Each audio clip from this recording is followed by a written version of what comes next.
Borderlands show and stories from Ukraine, and I'm here today discussing the human impact of the war, which has now been going on for uh, over 46 days now. Is it? I lost count what day it is of the war, and I wanted to, as is our normal routine, shift back to the relief efforts after our update on Thursday on the military situation. And I'm here joined with three people who all lead humanitarian relief efforts. Elena and Oksana are with us, and they're going to join us right after we have our first guest here, which is Artur. And Artur, why don't you just introduce yourself? Tell us what you were doing before the 24th of February, and let's start from there. So I'm a tech entrepreneur, and I've been building tech startups for the last decade. I used to have a venture studio slash startup incubator here in Los Angeles. I I'm basically the engineer that got into entrepreneurship, has been building software, and until 2020, that was my primary activity: raising money, building tech startups, getting them to the market. In 2020, there was a very interesting situation when COVID was an inflection point for me, and I realized that I don't want to build the next, unicorn tech company. I want to build technology for social good, and I launched a COVID research initiative called coronawhy.org, and that scaled from 10 engineers to 1,500 people in a matter of 3 weeks. So that allowed me to jump into this nonprofit world, and I started the actual 501c3 nonprofit organization to incubate social impact projects. And I was about to launch that, and then the war broke out. So I kind of used the same infrastructure that I was building out just to build something for my own country, for my own family, relatives, and everything. And Artur, just because your accent is so good, can you clarify for everyone where you're from? You are I am from Ukrainian, but Ukraine. Yes, Vinnytsia. I'm from Vinnytsia, and my family is still there partially. okay. And what? Well, first of all, we actually talked about this at dinner in Los Angeles together. Um, did you expect? What did you expect before the war started? You actually were a lot like a lot of Ukrainians, as I remember, who wasn't quite sure it was going to happen. And weren't you actually in Ukraine right before it started? Yeah, right. I was actually planning to move from US to Ukraine for 5 months, to just spend more time with family. I basically was planning to come back for a little more than usual, and I was there just a week before invasion. I flew out on the last KLM flight, the Dutch Airlines, before they stopped airline communication. And what was your reaction on the 24th of February when it actually started? Because you actually dropped off some things in Ukraine expecting to go back, right? Yep, I did bring my cat to Ukraine because I was thinking that I'm gonna stay for 5 months and I didn't have anyone to keep care of my cat. So, my reaction was I couldn't believe it. I just couldn't believe that was happening, especially because the reports were from the airstrikes in Kiev and other central Ukrainian cities, and that didn't make any sense to me because it was always like, well, it's in the eastern Ukraine. That's where the war, if by any chance it will break out, that's where it's going to be. So I started calling my parents, my brother. Everyone was asleep, obviously, because that was like 4 or 5 a.m. And then my wife's family called her crying because they heard airstrikes and they saw the actual missiles flying in. Yeah. So everything changed, and you got actually busy quite rapidly on the project you're doing now. Tell me how you reacted to it that day. Did it take you a day like me to absorb it, or did you get to work right away on the It project? was quite crazy because, I felt hopeless and helpless the first hours of it, and I was like, what can I do? I mean, I'm a problem solver, right? Here's a problem, and I'm one of those people that can't just sit and wait. So I couldn't sleep, and I fell asleep and woke up at 2 a.m. and I was like, that's it. I need to do something. I created a domain, ukrainenow.org. I created the website, a form to sign up and volunteer, and just started posting it on social media. So that was, took me less than 24 hours. And then we just observed people that helped me in 2020, joining in and doing the same things, almost kind of like taking recipes off the shelf of our previous experience and utilizing those. So it's almost like the COVID was just preparing you for this, in terms of you didn't even know it, but the same relief work you've been doing in the last crisis that hit the world became a lot more personal and useful for you. Correct. And I'm not the only one. I meet every day. I meet people that evacuated people from Afghanistan, or other hotspots, or other disasters like Haiti and Honduras and others. And it seems like crisis after crisis, people are doing better at these things. But war in Ukraine is such a unique environment that even those people are not prepared. So I don't consider myself prepared at all, but it definitely helped me. Yeah. Well, actually, a funny thing today, Artur, someone messaged me. It's a member of our team, does a little bit of marketing for the show and my media agency, and he's volunteering to help on the nonprofit. And he said, "Hey, this is your competitor." And he said, "I really like their website." And I just laughed because you and I had dinner the other night, and you called me couple weeks ago when I came to the States, because we got connected. And my first reaction when anyone says competitor and trying to help people survive or get help in this war is, it's laughable to me, because we immediately realize that we're doing something, you're doing something. We're both trying to help people get out of harm's way, or people impacted by the war. And we're just helping each other, based on what you do well and what we're doing well. So just explain a little bit more about your organization and how you actually you're almost like an incubator. You're like a mentor for people like me who just rushed into nonprofit world when the war started and know nothing compared to what you have in your background. But I really like how you're approaching this and how you're trying to help everyone who's trying to help, because it's really, they used to say in America that sometimes, neighborhood association politics can be the most brutal because the stakes are so small, right? In academia, academic politics in schools, they made a joke about that. And I was worried I would run into a little bit of that in the nonprofit world, and I've not seen it at all, at least in the Ukrainian nonprofits I've been working with. And it's been phenomenal, the effort that everyone's doing, but you're really kind of serving as this kind of organizer, mentor, and hub. Tell me a little bit more about what Ukraine Now does and all the things you're working on. It's pretty phenomenal. Yeah, so we started first week from the actual evacuations, because remember, we just started something and people started joining, and we were brainstorming, all right, so what can we actually do? And then we saw the extreme need for evacuations, and we were like, all right, let's put up a form for that. We did the form in the second day, I think, and then we got 15,000 submissions in the first day. And we were overwhelmed, because we were like, what are we going to do with this? This form went viral, as they say it, on social media, because there was no structure, right? And people like structure. And when there's something structured offered, like a form, fill out the form and we'll potentially help you, they flock to it. And that's what we started doing. Then all of those evacuations matured as a life cycle into resettlement. So when we got them to Lviv, to Krakow, and other places, we were helping them with the housing. We were just booking Airbnbs, booking.coms, and whatnot, and basically working on creating a streamlined process. And then, when these matured, we realized, all right, with those buses that we drive across the border, we can pick up supplies and send them back. So that's what we've been doing. We still have regular scheduled buses going from Kyiv to Lviv, Kyiv, in Kyiv, going from Kyiv to Krakow. We have warehouse in Krakow, and we're building supply chain bit by bit.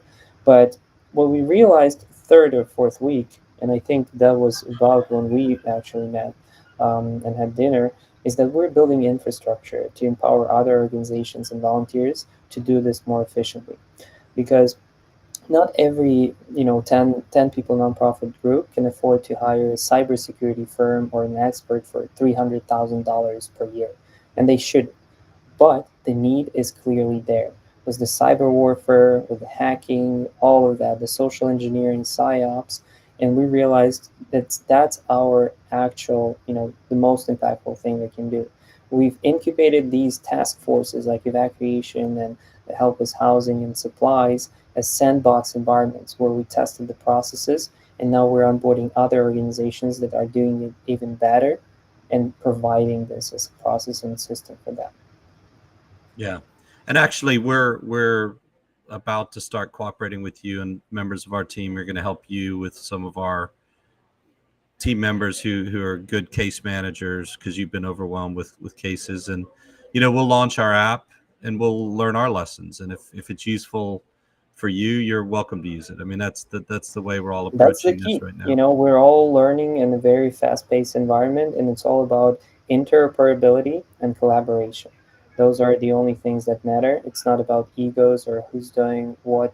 It's really about finding the best solutions as soon as possible. Secure solutions, the solutions that provide immediate need, which is the next 24, 48 hours. That's really the time scale. If the solution doesn't work, we throw it away. If it does, we iterate on it. Yeah, yeah, and Artur, just about your organization, you've been on several news channels already, and you're working on a lot of exciting things to help bring everyone together. And we're going to speak to, right after you have to leave, a couple of your compatriots or colleagues in Ukraine who are working on the front lines here, to aid organizations or people who want to get involved or connect with you or get help from you. What's the best way for people to plug into what you're building and develop this ecosystem? Yeah, the most efficient way is to actually go through our join volunteer form. And we've established a process that actually would be beneficial for any organization to observe in terms of the identity verification process. In the early days, we observed how many of anonymous and sketchy volunteers were joining different efforts and infiltrating different places. And we just realized that we need to build this process and to also offer to other people, because there's so many Telegram channels, so many WhatsApp groups. People keep adding people that they know for a day, and it's really there is a dire need to have structure in place, the cybersecurity, the physical security. So I highly recommend for you to go to ukrainenow.org and just click join as volunteer. We're taking a position where people fill out their skills, and we will reach out once there is a position or a task or something that fits your skills. We have a system that task matches by your skills from LinkedIn and the skills that you fill in. So that's the most efficient route. And obviously, if you want to donate, we're fully funded by just regular people donating to our website. The donate button is right there. Awesome.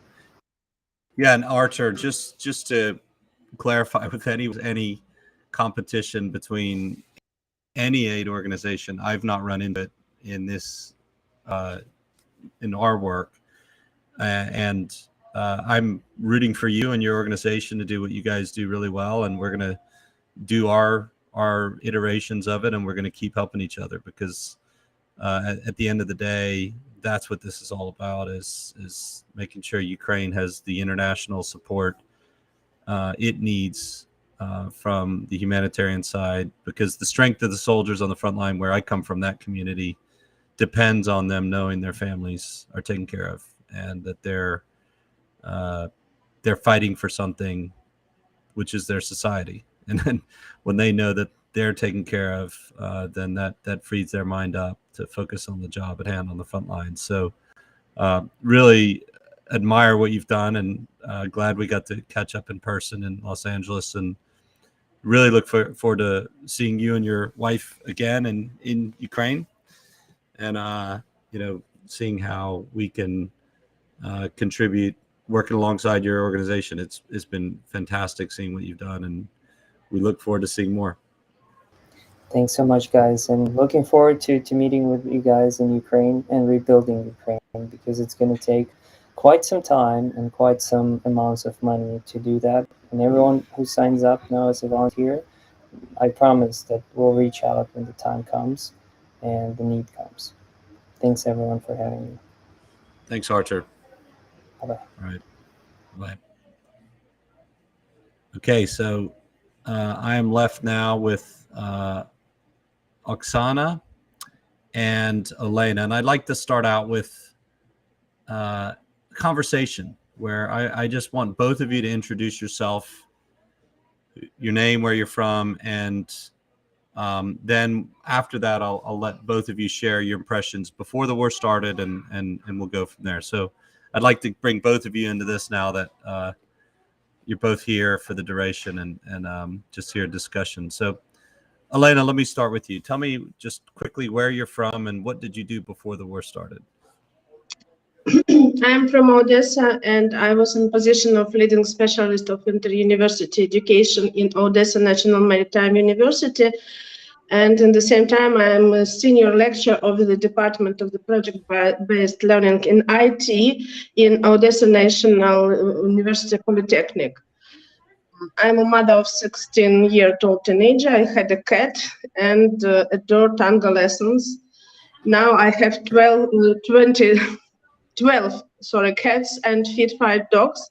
My son is volunteer, and I'm the referent of the Odessa Volunteer Coordination Center. Okay. And Oksana, what about you? Tell me what you did before the war. Just tell me, introduce yourself and where you're from. First of all, for me, war started in 2013.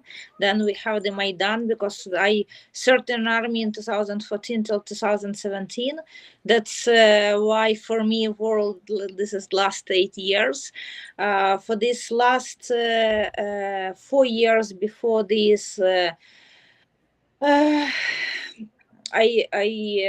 worked in university as a professor. Economics, and I don't have any relationship before the war with military, with medics and so on. I am completely scientist and teacher. This is my career in this area. I work in Poland, in Germany. I participated in some education programs in the United States. That's why for me it's really big changes for the last 2 months, and the war. The Russians start this open aggression. I decided I have to return to Ukraine, because last 4 years I live in Oman and I work in Muscat in Modern College of Business and Science as a professor of economics. And I just bought the tickets and I decided my place here and my place in the front line as a soldier. So you came back to Ukraine once the war started. What day did you fly? Well, how long did it take you to get into Ukraine once the war started? It was really difficult because we understand that everything stopped and no flight. That's why I found the flight to Wrocław, because I need some car to return to Ukraine, and I decided to bought some ambulance. First I decided to bought one, but my friend helped me and I bought 3. Right now here I bring 3 cars, and next week I will have 3 more cars, for 3 more ambulance, because my friend, they just sent me money and I collect medical stuff, ammunition and something, and just bring here. But I'm not really volunteer because I am serving army. That's why my main place here, and I try to help. I understand that I think all Ukrainians feel that they do not enough. The whole time you feel that it's not enough, you have to do something more. I feel same. This is the strong feeling, and I really try as much as possible. This is like my story for the last two months. Yeah. Well, let's talk about the before the war. Did you, Elena or Oksana, did either one of you believe that the war, which has already been happening for 8 years, was going to expand significantly with the Russian troops at the border? Did you, Oksana, first, what did you think? Did you think it was likely, or did you think it was not? I feel that the Russia started this war in 2014. I have strong feeling that I saw this streets, this building last time. I wrote the book about that time, and my first story there that I walk in the street in the Kyiv, and I like feeling that this is the last day that I can see everything as it is, and after the change, but the war start, the great war start after 8 years. But in any case, the strong feeling was 8 years ago. So you always knew that it would come, I guess, that today, the current situation, and you'd been on the front lines, and you're originally from Donetsk Oblast, right? What's your town? I'm Where from Dnipro. You're from Dnipro, okay, and which is not far from Donetsk, but you're from the city Dnipro, and that's actually near where my Katya is from. My fiance is from Kryvyi Rih, so not far from Dnipro. So after the war, you joined the regular army or one of the volunteer battalions? I start as a volunteer, like I started in 2014 as a volunteer because my friend mobilized in the regular army, and I tried to help because I really wanted that he survived. And after I decided, okay, but it's not enough, and I can help if I stay in the front line and will be as a driver paramedic, and I help my battalion to like evacuate the injured soldiers and the help as much as possible. But in 2017, the active action just stopped. It's really very, very calm time, like last 4 years before the February. And I decided that a lot of people want to come, and I have to return, and I have to continue my career in the area of the science, because in Oman, I travel a lot. I do diving, kiting. I bought very nice camping, and we travel a lot in the Oman and the Bahrain and all the cities, all the country nearby on this Middle East, the beautiful place for the traveling.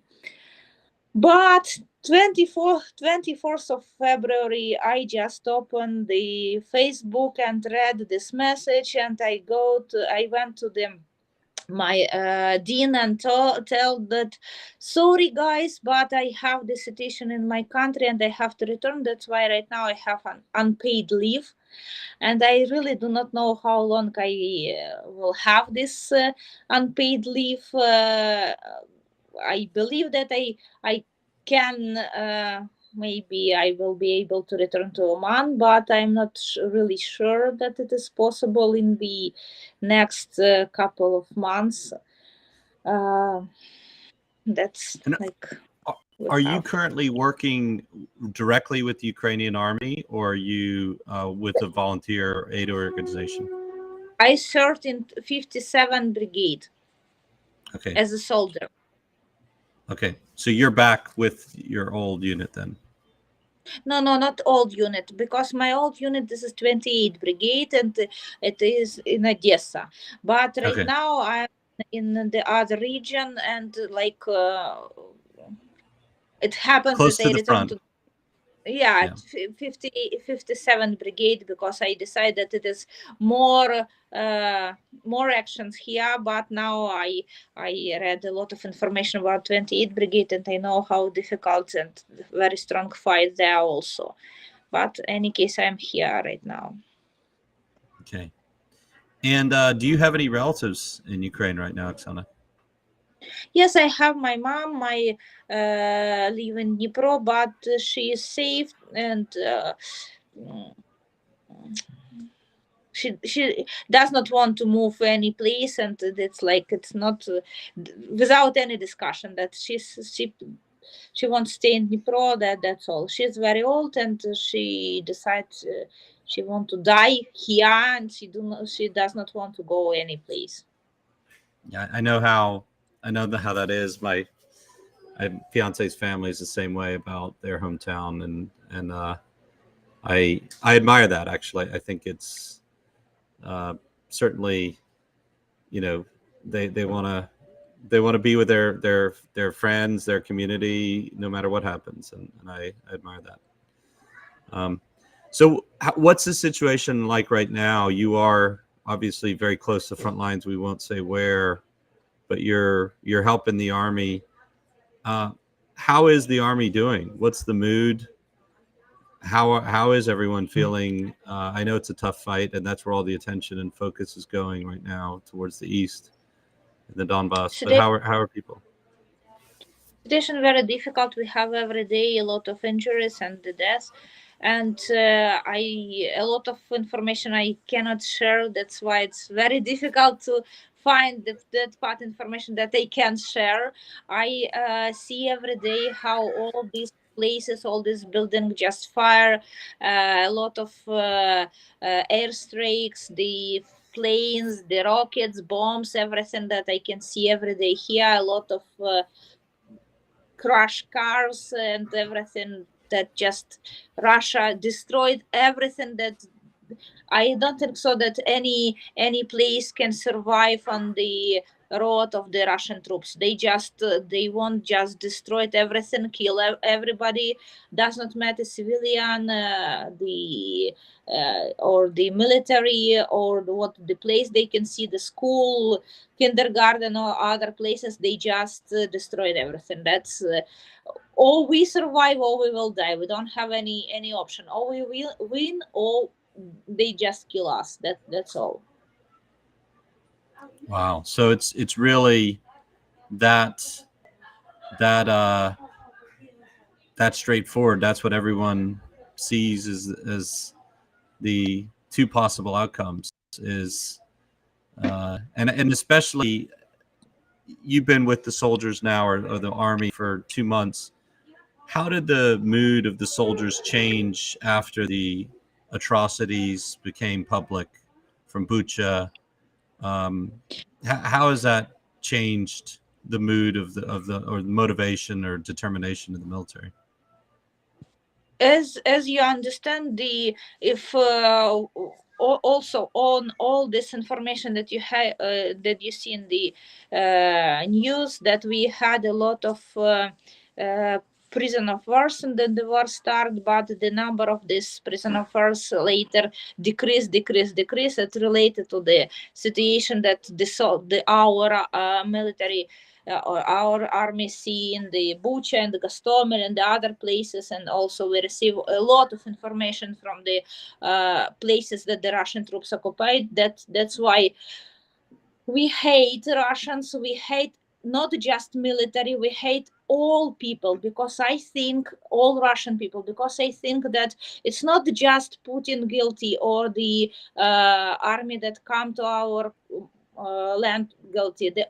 Every Russian around the world guilty in this situation. They are really or just keep silent or kill Ukrainians. And the main reason of this war, they don't have any denazification or the demilitarization that the Putin told. That just the main reason of this action, just kill all Ukrainians. That's why we don't have any option like kill enemy. That's all.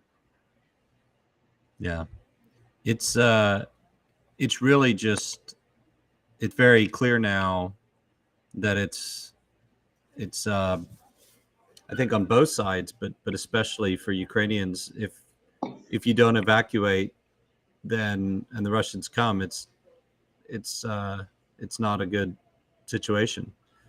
And I think that just, it might intimidate some people, but I think it makes the whole country much more determined to fight.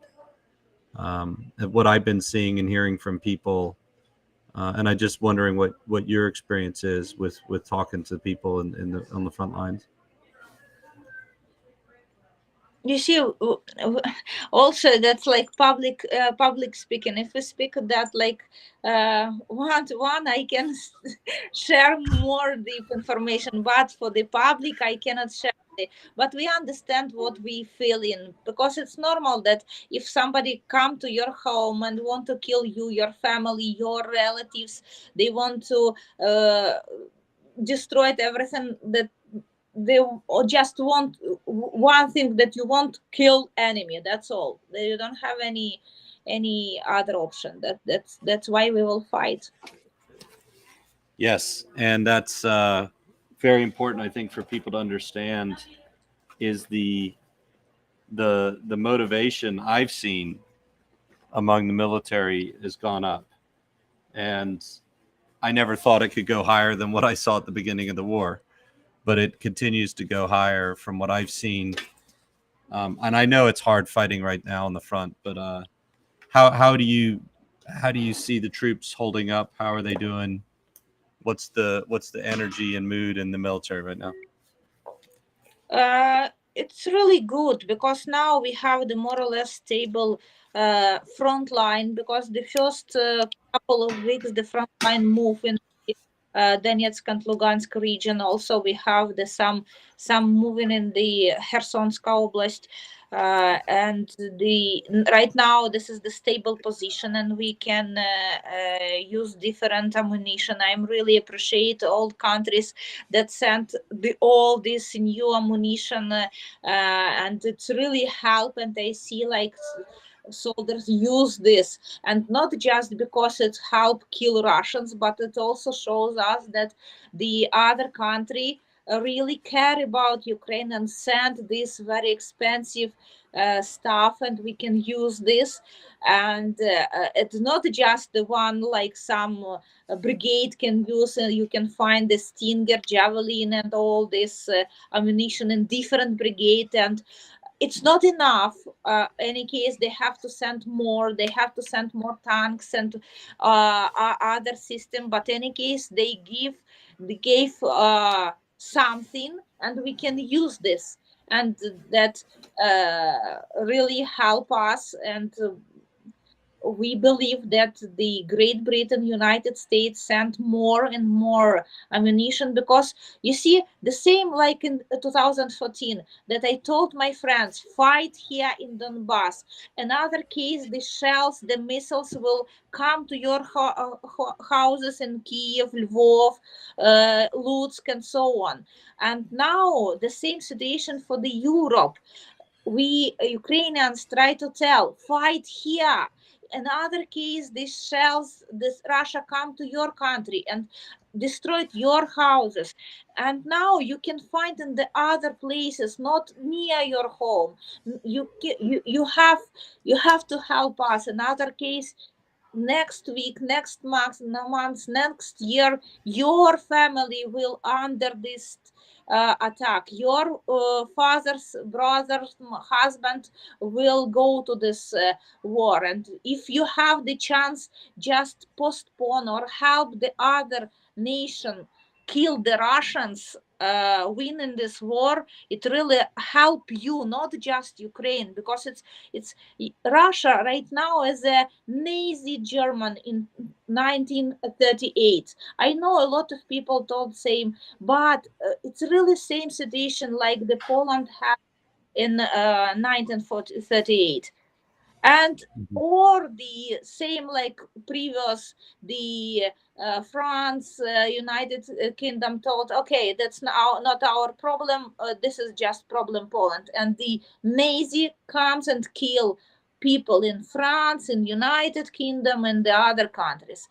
And the same we have right now. If the Europe does not help us, the Russia just comes to the Europe, that's all. Yeah. Thank you, Oksana, for sharing. And I want to bring Elena in now, because Elena, you're part of a different part of Ukraine, but close. Dnipro and Odessa are both favorite cities of mine to visit. I like to go to Dnipro for the river and the tsunami spawn. You know, just got a lot of friends.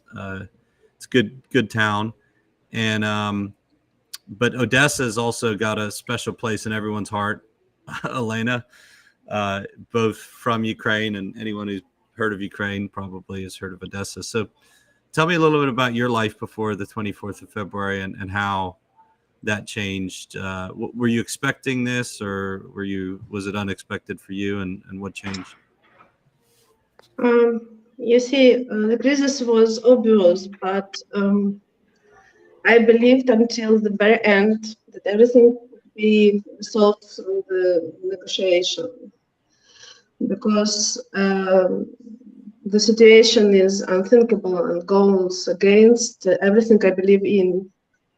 So I wanted with all my heart the problem to be solved orally. Unfortunately, the 24th of February woke up myself and my family with bomb sounds and make a cross before the war and after the war. I'm not sure I was ready, really, and I'm not sure I was ready to accept it for the first several days. I was weak and wanted to wake up and find out that it was my nightmare.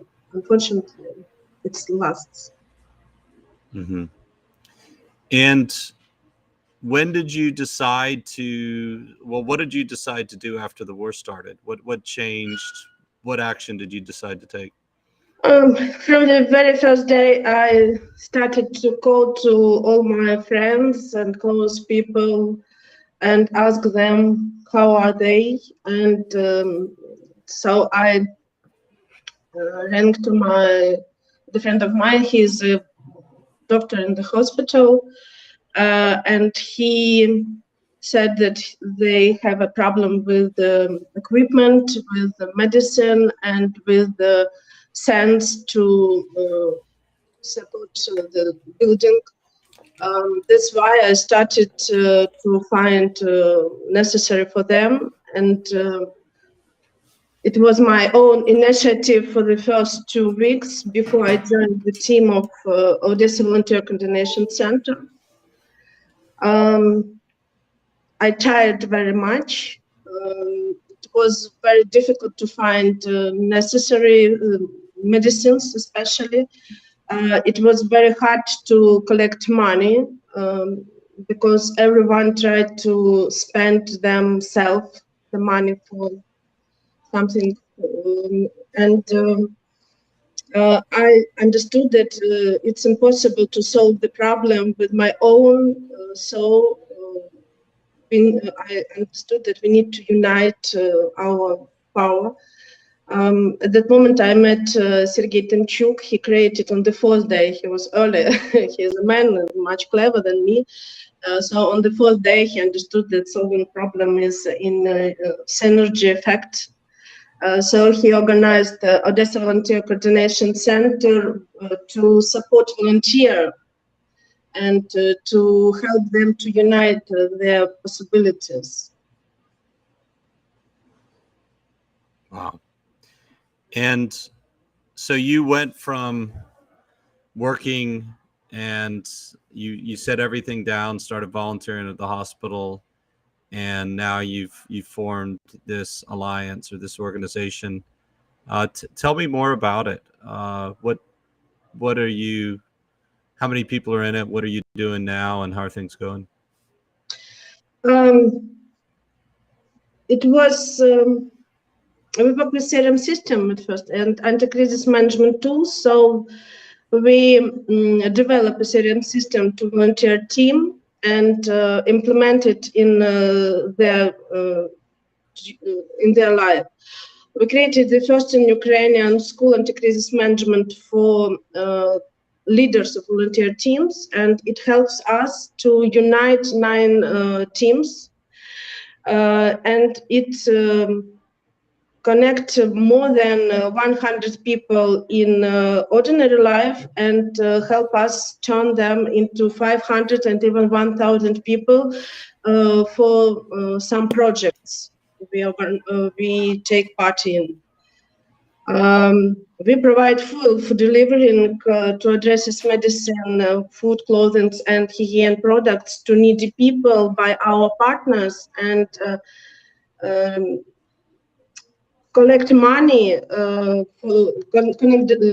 collect donations, yes, to support our partners in necessary. For example, in the beginning of the war, we have 50 cars that carry necessary things to needy people, to Nikolaev, to Kherson. Now we have on a possibility to fill just 10 cars, but the common unite our possibility.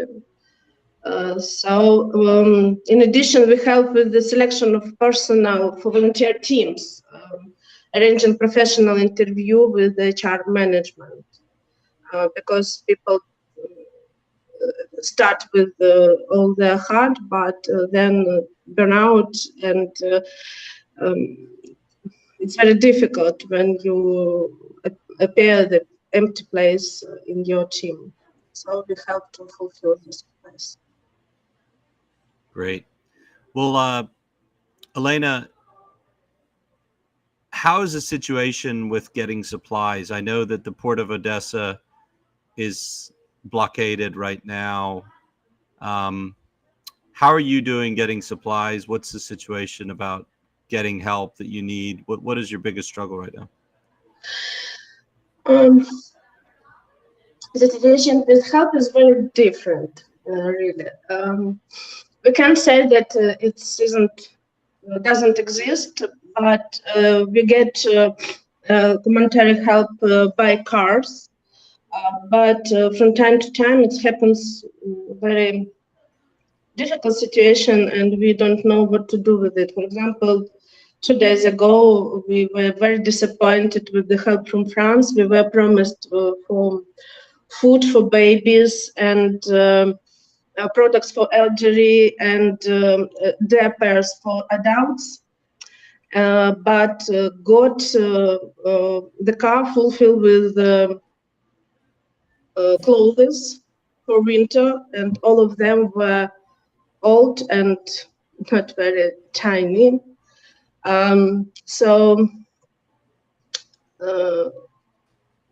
Now, as I see the situation, now we can help one each other, unite our possibilities. People use their own money to buy necessary things, necessary food, to fill the cars, to get to drive to the necessary place. But we can't take everything by free from our entrepreneurs and manufacturers, because we can't ruin our economy. Many of them wasn't possible to save their business, and there are a lot of people who left without any money for life, and number of people who needs help grow day after day. At first, it were militaries and some society groups. Nowadays, mostly all of us needs some help to feed our children, to feed our cats and dogs and ourselves, to be able to go on to help. And Elena, how can people help you? I'd love to let those who need, and I'll have our show producers put a link out below this video, wherever people see it. How can people reach out directly to you to help? I'm afraid to look like greedy woman, but no, you're trying to help people. How can people give you money to help? So that's not greedy at all. Yes, but probably the money solves much problems. We have for nowadays, we have possibility to buy nearly everything due to our militaries. We are in the rear, so we are able to buy and to organize logistic to the necessary place, everything, food, equipment, medicines, but the money is problem. Money is not enough, and we are nearly down with it. Yeah. Okay, so send us your account details or how people can donate, and I'm happy to give people that link or your account details, because I'd really like to get you the help you need. And Oksana and Elena, I really appreciate both of you coming on and sharing your stories. And Oksana, it's an inspiration to see you back close to the front lines doing what you have been trained to do in the Army. And Elena, thank you for putting everything down and volunteering to help your community. I think it's when I speak to both of you and people like you from all over Ukraine, I understand that it's not a matter of if, it's just a matter of how long is this going to take. And I think this is the true strength of Ukrainian society. And I just wanted to thank both of you for all that you're doing.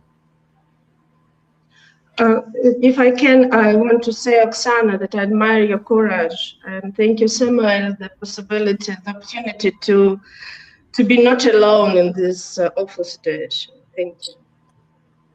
Completely agree with Elena. Thank you, Samuel, that you provide so important for Ukraine. First of all, help, and also you share information around the world. It's really important that the people around the world know about situation in Ukraine. That's why thank you for your work, and it's really important that you do this. Well, thank you. And both of you are doing way more. We all feel like we could do more, and I just appreciate what both of you are doing inside the country. I wish I was there. We hope to get back soon. My fiance and I are looking forward to coming back, and we'll be there as soon as we can make it. I've just got a few things to take care of in America over the next few months with family stuff, but we'll be back. So, all right. Thank you, both of you. And thank you, everyone. If you want to donate and help Elena, please do. We'll share the details. And Oksana, keep donating to the Ukrainian Army. They're having a really good time with all of the supplies we're sending. And I'll be speaking to all my contacts to push for more supplies. And I hope to see you make great use of all the switchblades and javelins and stingers and tanks. Everything we're sending out there. So, thank you. All right. Thank you, Oksana. Thank you, Elena. And thank you, everyone, for joining.